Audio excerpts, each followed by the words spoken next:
Hi, I'm Stacy Garcia. We're in the Karastan showroom where I'm launching my new rug collection, and you are watching A Student's Perspective.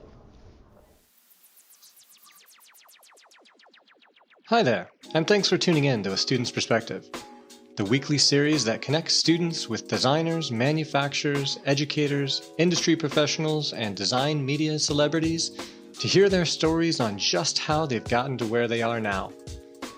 Through our conversations, we connect the past, present, and future of design to show just how much we can learn from each other to grow towards our fullest potential without prescribed limitations. Think of A Student's Perspective as a weekly design lecture series from the student's point of view. A Student's Perspective is a division of the nonprofit University Hall of Innovation, whose goals are to connect students with the design industry through design challenges and mentorship, and a collaboration with the Marywood University Interior Architecture Program in Scranton, Pennsylvania. All interviews can be found in their video format at www.astudentsperspective.tv.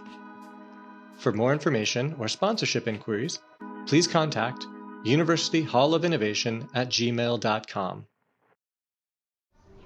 Hello everyone, thank you for tuning in to another episode of A Student's Perspective. I am Jen. And I am Katie. Today we are at the 2022 Spring Market at High Point, North Carolina, and we're here with Stacy Garcia, a product designer and entrepreneur, and we're excited here to talk with her today. So thank you for speaking with us today. We're so excited for the conversation. So would you just like to start out with introducing yourself and telling us a little bit about your background?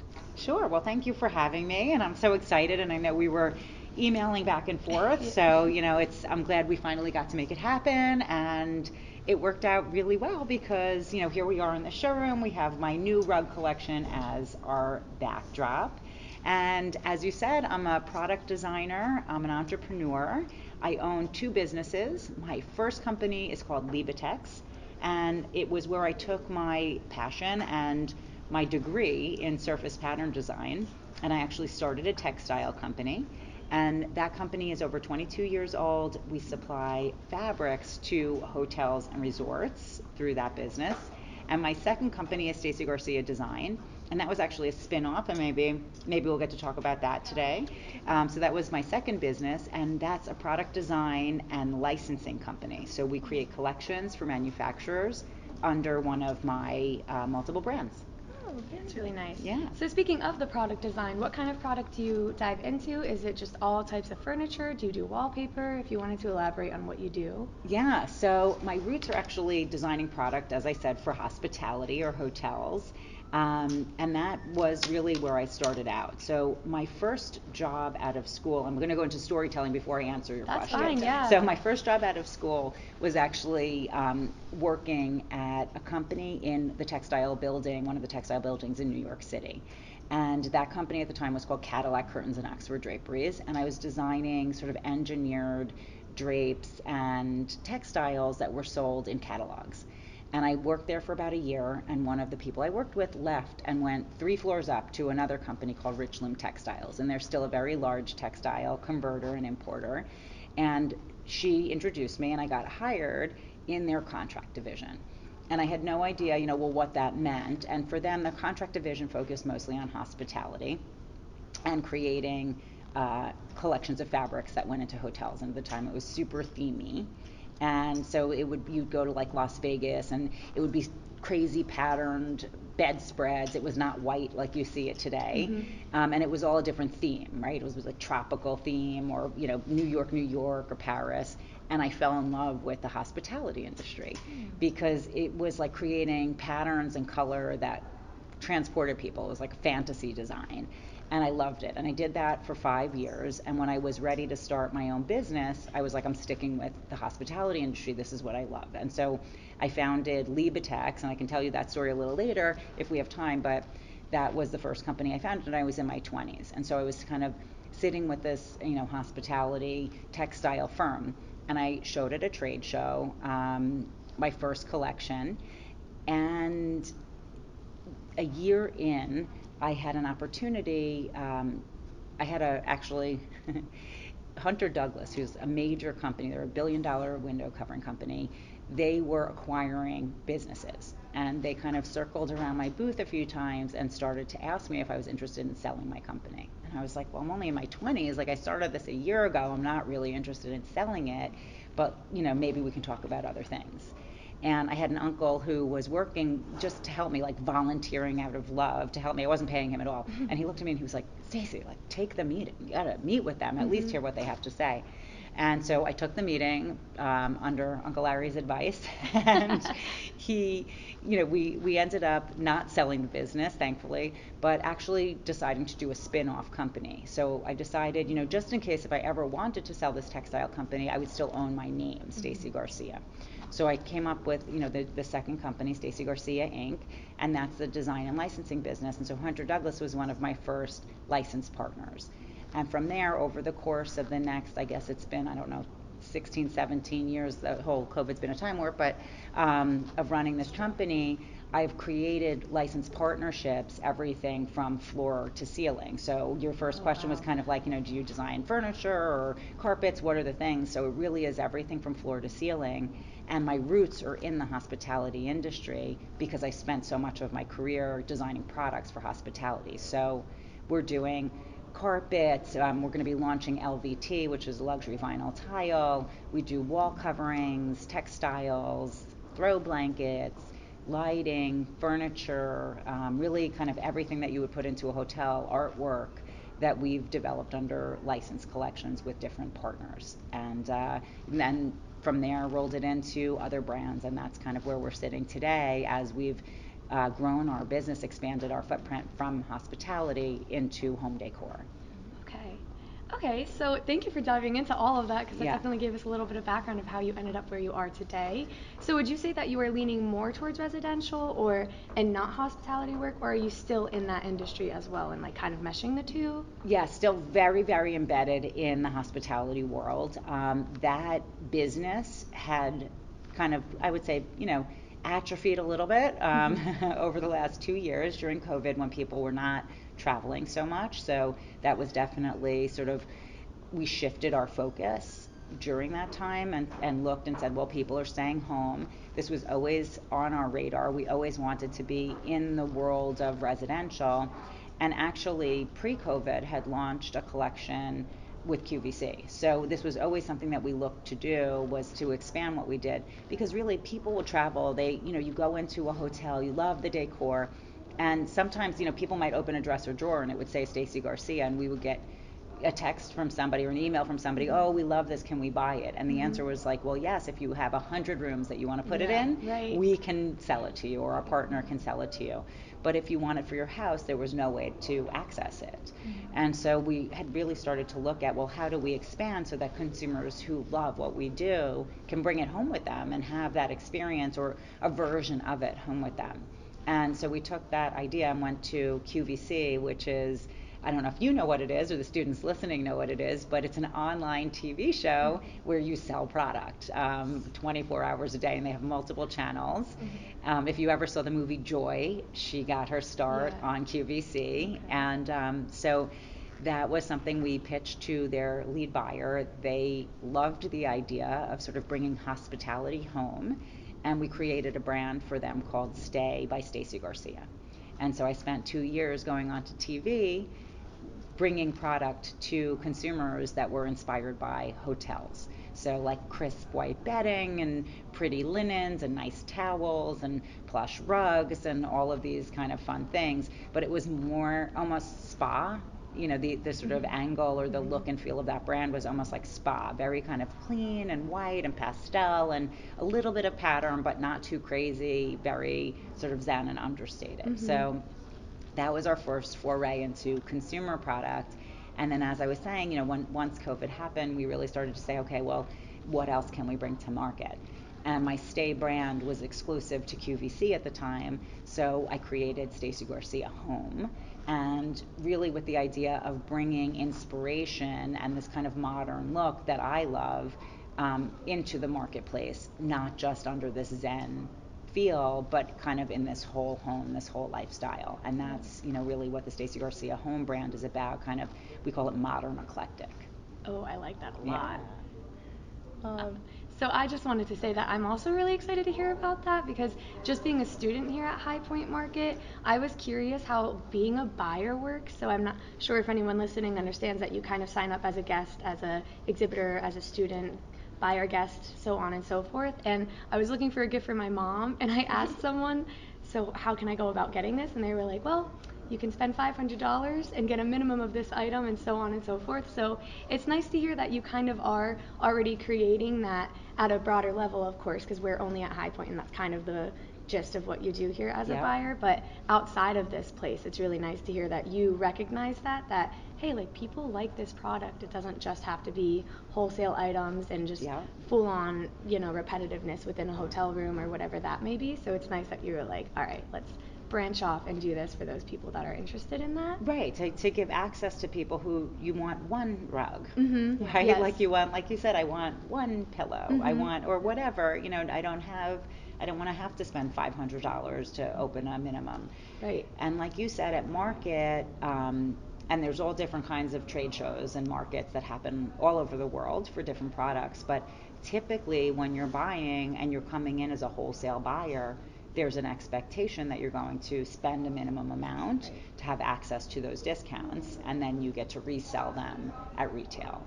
So what's nice too is with some of our partners, like here we happen to be in the Karastan showroom, a lot of these companies started to get actually very designer friendly. In the past, I would say like a decade ago, that wasn't true. So maybe 10 years ago, a lot of the showrooms, if you didn't have large retail footprints with brick and mortar stores and be spending minimum dollars, you weren't even allowed in their showrooms. So they kind of almost excluded interior designers. And they would look and say, well, the trade people, like the designers, the architects, they'll shop at the showrooms in Manhattan or the showrooms, in Florida. They'll, or they'll go, their trade reps will come and they'll call on them and they'll give them sample books. You couldn't get into these showrooms. And what happened, I think probably around the housing bubble in 2008, is the showroom started to have to draw more customers in. And their eyes open, they realized what a big buying group the interior designers were and how much money actually they were responsible for spending for their clients. And so a lot of the showrooms here started to really become what I call designer friendly, which is you can buy one rug from this company if you have a trade account set up. So if you're an interior designer, you don't have to buy, thousands of dollars or hold inventory. If you have one home that you're designing or one living room and you just need the one rug, they will happily take care of you and treat you right. And so I think it's finding really, that's kind of one of the keys to success as you're building a practice as a designer, is finding partners that will support your business where you are, at the size that you're at. Right, Yeah.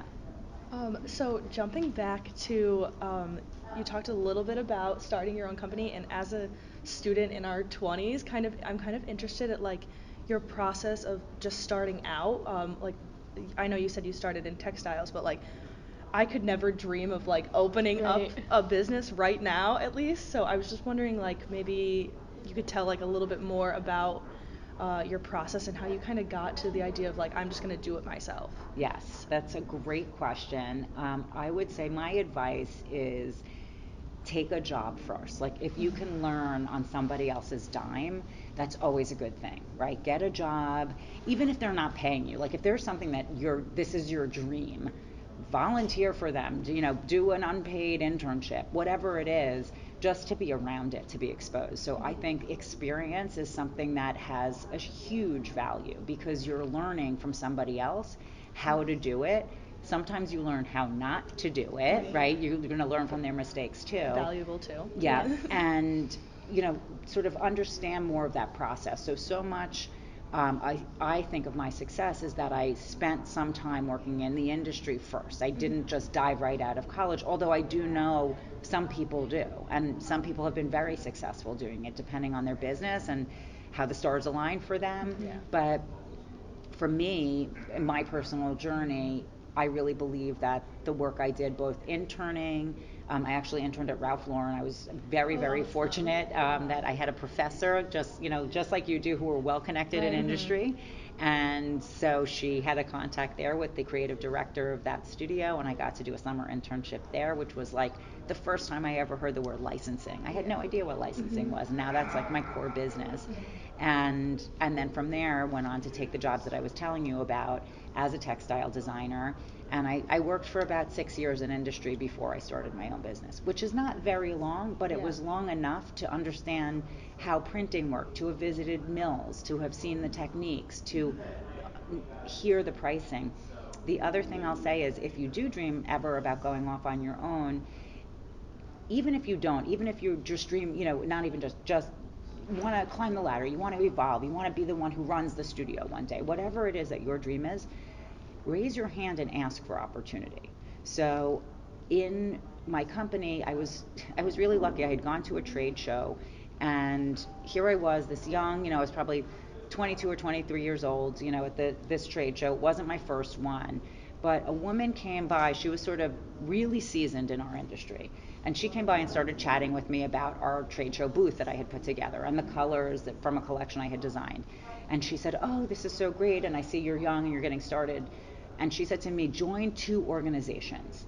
And she recommended 2 organizations for me to join. At the time, they were both, one was in hospitality and one was in color and forecasting. She said, "Join Color Marketing Group so that you'll get to meet all of these other industry people, and join NEWH, which was Network for Executive Women in Hospitality." And she said, "You'll meet a network of people and you'll advance your career that way. It'll be really good for you." And I was like, okay, and I listened to her. So I didn't just hear what she said and blow it off. I heard what she said, and I immediately went and signed up for both organizations. And what I did first, NEWH, I think I joined on my own. Color Marketing Group was more expensive, and really to get the value out of it, you needed to go and attend the conference. And so I went to my boss and I pitched him to say, "Hey, I've heard about this group. I'm really interested in joining. I'm really interested in attending. And if you let me go, I'll present back. I'll do a write-up. I'll do a presentation. I'll present back to the studio the things that I learned." And he went and got approval for me, and they sent me to this conference that cost a couple $1,000s, and I got to go. And so it was one of those things where it was like you have to advocate for yourself and let people know that you're interested in going and you're interested in learning.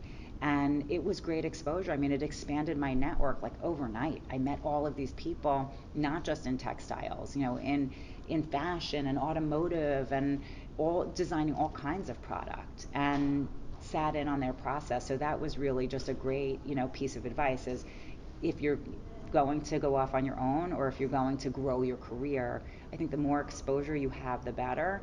And the more you can increase your network of people, the quicker doors will open for you. That's really awesome because we are lucky to be in a curriculum in which we are given opportunities to join clubs. So we are on the exec cap of IIDA, and we're actually a part, like a subcategory of the actual organization of that. So we were able to have someone from that organization come and give the other students a little spiel about what it is. So that alone was one connection among so many. And then of course being here at High Point, you mentioned that you met like furniture designers, fashion designers. Yeah. So that also I think introduced us to the fact that there's so many avenues that our interior architecture degrees can take us. I don't think I even know like what route I want to take yet because I'm just so excited about all of the options that are just given to us just by coming here and seeing and experiencing it. So it is nice to hear that that's exactly what kind of helped you get to that point. So I'm excited to, use those chances, go to those conferences, and keep up with the places that we've been joining, like IFDA. We were able to join that, and we were able to already meet a few people that are in the organization of IFDA here and see them and talk to them. And again, it's just like growing that network. Network is really awesome. So I feel just like really grateful and excited to hear that that is how you kind of got from point A to point B. It's your network. There's a saying that says your network is your net worth. And that's so true. Yeah. So it's the people who will open the doors for you, and those are the people you can lean on for advice that will point you in a direction if you're kind of at a fork in the road.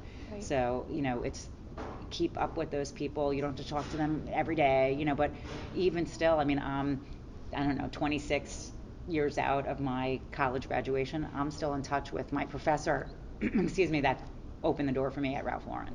and she sends me interns, and she has sent me people that I've hired. So keep that network intact. It'll be helpful for you. The other thing I want to mention, and I remember it, I mean, as a student, I was not the person that I am today.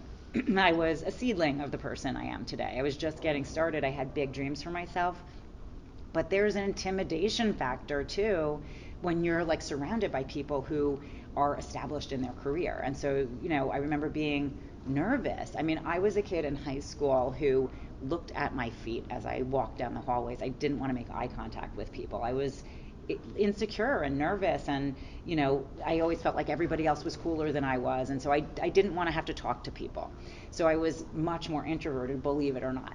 That's kind of crazy I to even can't think believe about. it. Yeah, it is kind of crazy. Like I just, some people you blossom at different times, and so I overcame that as I got into college, but still remember being really intimidated by, the interview fairs, or like you said, these organizations, and you'd look around.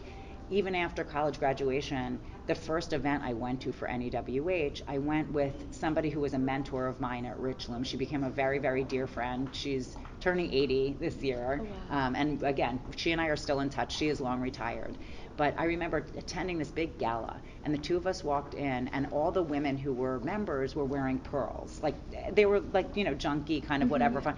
And she was like, it was like we didn't get the memo. She goes, I feel like we just walked into like a sorority party, but we don't know anybody. So I was so happy to have somebody with me there to kind of help me. She was confident, help me kind of network and understand it.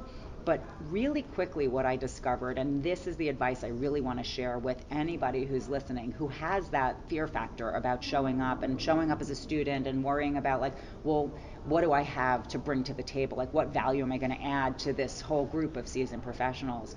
What was amazing to me was at one of my first conferences at Color Marketing Group, same thing. I went by myself at that point. Like I had, sort of graduated the school of Martha, who was like, come on, I'll take you in. We'll figure out this, pseudo sorority together. And I went by myself to this Color Marketing Group, and they break you off into different groups that are forecasting color, and you're sharing information. And same thing, I was like, I don't know what I'm going to say. I mean, I'm like, I promised that I was going to do a write-up, but I don't know what kind of value I add. And all of these seasoned forecasters are there talking about, now I'm going to date myself, what does Gen X, want to buy? What does Gen X want to buy? And these are all boomers, okay? And I'm like, well, I could tell you, like, actually, let me speak for my demographic. These are the things that we like. These are the things, or at least that I do and my friends do. And all of a sudden, the entire room was on me, like leaning in to hear what I had to say about this generation and what materials or colors or where we spend our money or what our hopes and dreams were and what were important to us from a value structure and where we were in our life and our chapter.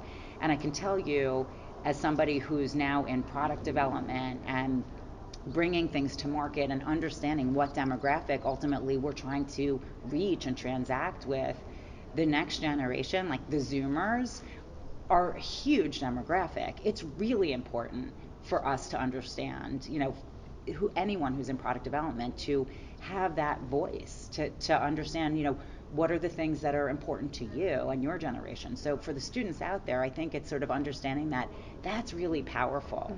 What you're, even just from that demographic, from that generation, people who are seasoned want to hear from you. So show up, talk about that, bring your perspective. You're living it. Right.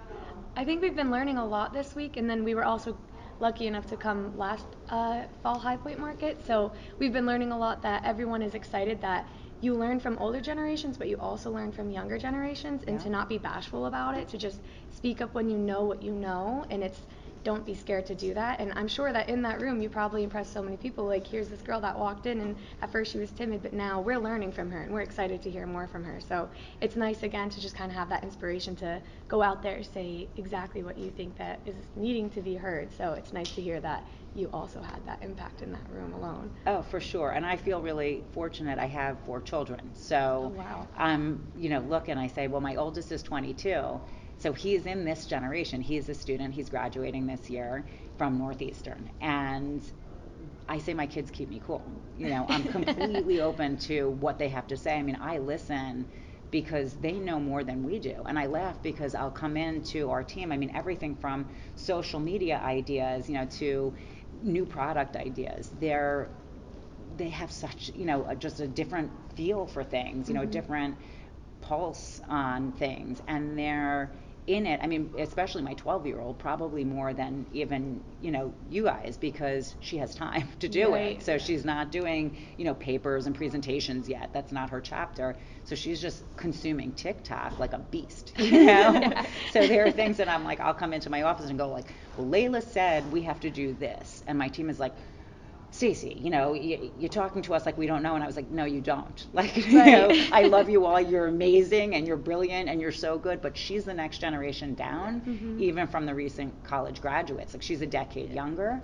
And she brings perspective that is just different than what we understand. We should listen to her too. Yeah.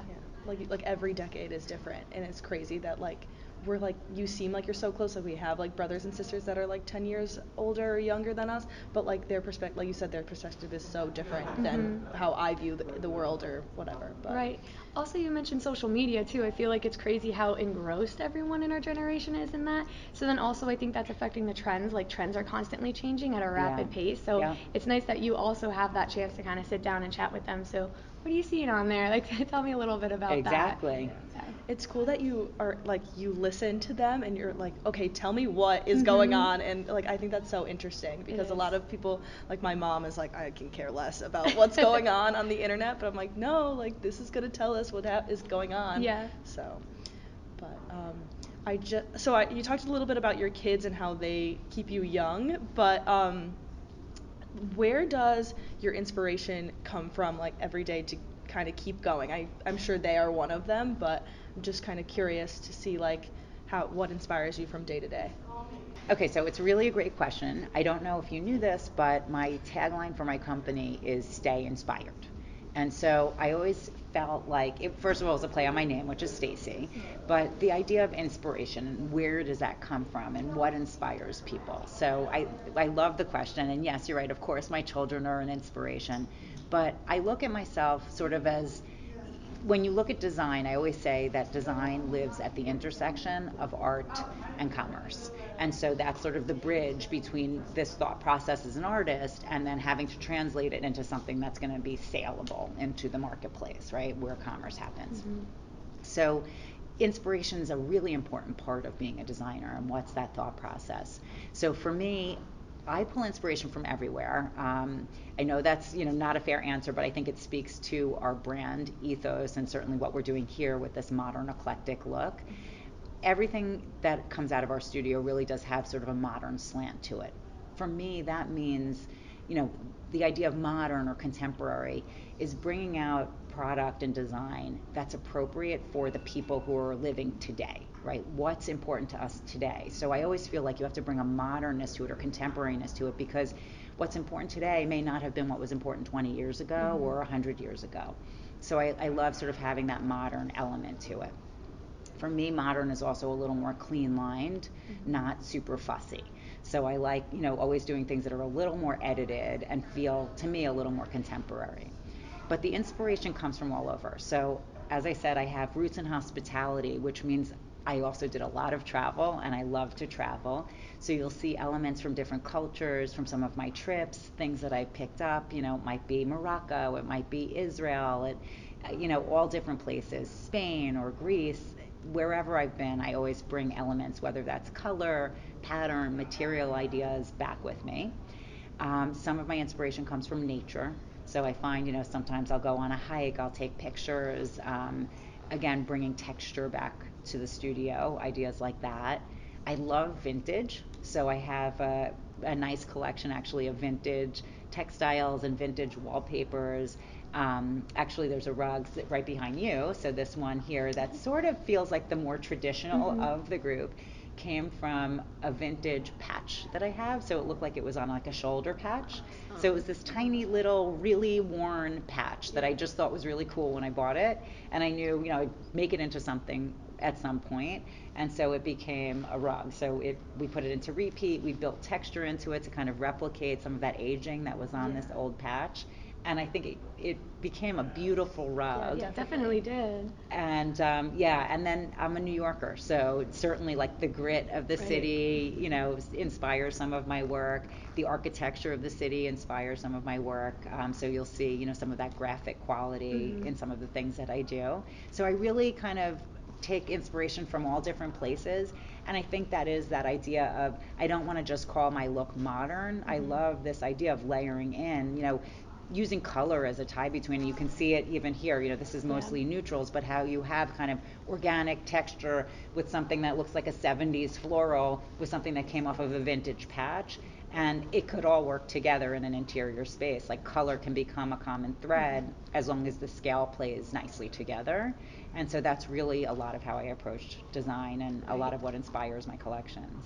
That's really nice to hear that and to keep the inspiration moving. I'm kind of curious now, like if you ever find yourself like in a writer's block, but in a designer's form of that, do you find yourself just going out into nature, taking a walk, or what do you do to kind of overpass that challenge?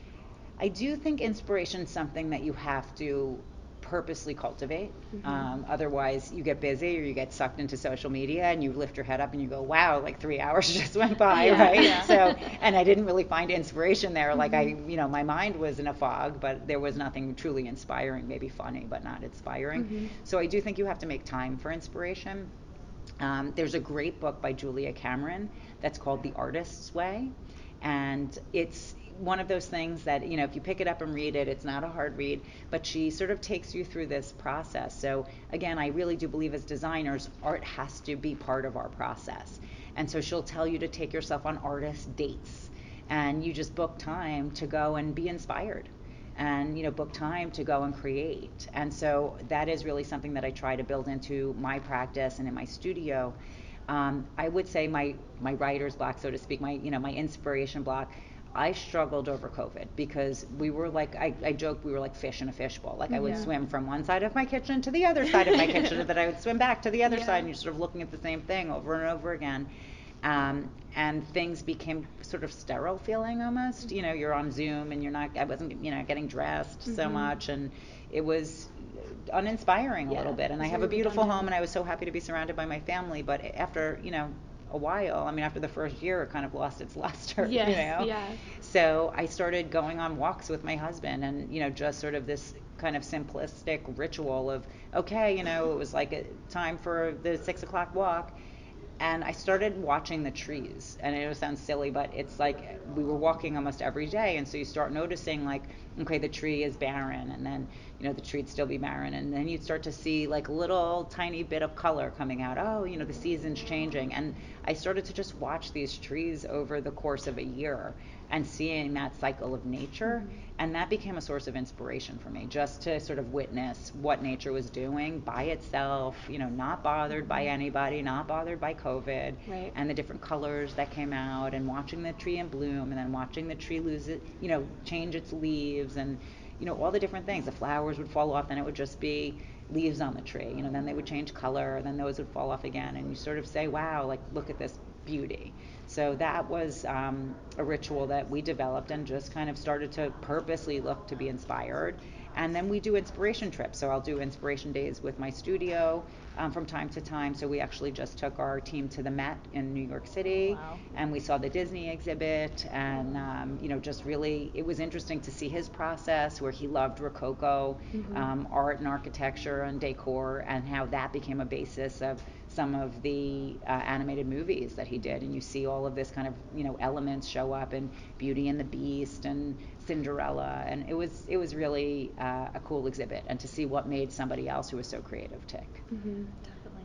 That's so awesome. I feel like you've already given us so many pieces of advice, and just hearing how you stay inspired, and that alone I think we're going to take with us to just get outside of our comfort zone and kind of look for that inspiration. I don't know if you wanted to ask the final question. Yeah, we have our one last question. If you could go back and tell your student self some advice, what would that be? So, if I could go back and tell my student self advice, I think it would be to enjoy the journey.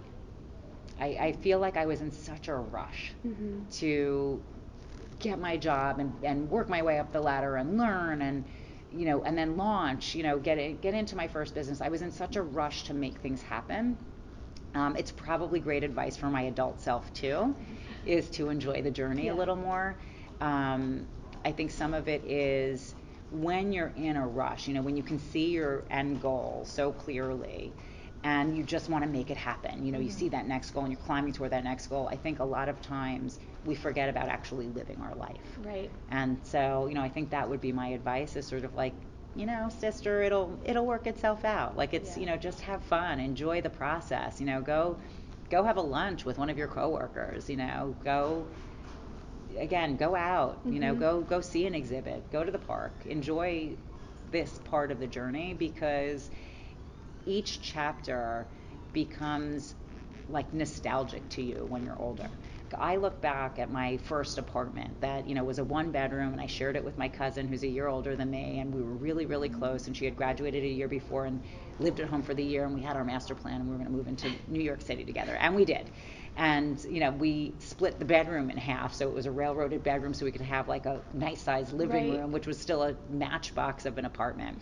And I remember thinking, like, I can't wait until we could have, the nicer apartment, or I can't wait until I can, do this, right? You can't wait. And I look back and now and I go, like, what a fun chapter. Yeah. Like, why was I rushing to the next thing? Like, what a fun chapter, to kind of be single and in the city with, your best friend cousin and, sort of co-sharing a bed. It was like fun. Yes. You look back and you're like, maybe I should have done it a little bit longer. I know, right, exactly. And it's a really good reminder for us, because we're graduating, like 5 weeks? Yeah. So it's like, we need to just sit back and enjoy the rest of this college experience, because we won't have it forever now. Yeah. The 4 of us here, we talk about wanting to move to New York in a little matchbox too. So Yes. I don't know. That's where we're climbing together. Right, maybe That we little manifest it. Yeah. So It's so funny, and I look back now, so it's like, okay, I've quote made it. Like, I got to those things that I thought I wanted at the time, and I'm happy. I there's no regrets about it, so I want to make that really clear. Like, I'm very satisfied. Yeah, absolutely. But it's funny because I was visiting a friend who's an artist and designer. She has a studio in Bushwick, Brooklyn. And Bushwick is super gritty and super artsy, and it's very like, you basically it's not residential, and you walk through. And she and I were laughing because I met her for lunch 2 weeks ago. I was filming something 6 minutes away from where her studio is, so I just called her on a whim, and I was like, hey, are you in New York? I'm here. I'll be there in 6 minutes. If you're here, I'll just come and say hello. And she goes, no, let's have lunch together. Okay, great. So we're walking through this super gritty area, like it's dirty, and there's murals that are spray painted on every outside of every building, and there's graffiti and stuff happening. You pass, I'm like, it kind of smells like pickles. She's like, yeah, because that's a pickle factory. And then you like walk down the block, and they're doing like marble work, and you walk another block, and each area is just making stuff behind these factory walls. It's all commercial. And we're walking through, and she first teased me where she said, I'm so glad you're a New Yorker because you're not clutching your purse. Like, she goes, well, my friends who are not from here come and visit, they're nervous. And I said, yeah, no, I actually, I'm walking through going, I think I might need a studio here, or like, maybe I need to move. It's right on the cusp of Brooklyn and Queens. I was like, maybe I need an apartment like here where like people are making it happen, like where people are still, you're not super cushy. This is where the creativity happens. So it's sort of like, you hit a certain chapter in your life and you go, not that I want to go back, I don't want to have to struggle quite as much, but to just be in it where there is young creative people, again, it keeps you inspired. It's one of the other things that keeps me inspired. Yeah, you could literally walk outside on the city street and just like look at people walking by, and you're like, that can be something too. And there are people just creating stuff, like making things, and just really like living off of their creativity. Right. That's amazing. Thank you so much for everything you've told us today, and for sitting down with us for this conversation. I feel like we have so much we can take with us along with the rest of our journey.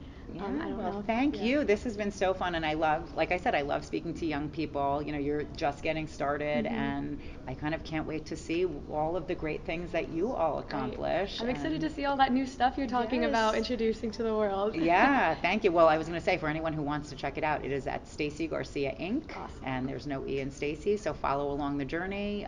Playing with a TikTok account now too, but mostly on Ooh, Instagram and okay. Facebook. Maybe we'll stumble upon Very it. nice. So you never know. Awesome. Well, All thank right. you for joining us, and thank you everybody else for joining us on another episode of A Student's Perspective. Join us next week as the conversation continues.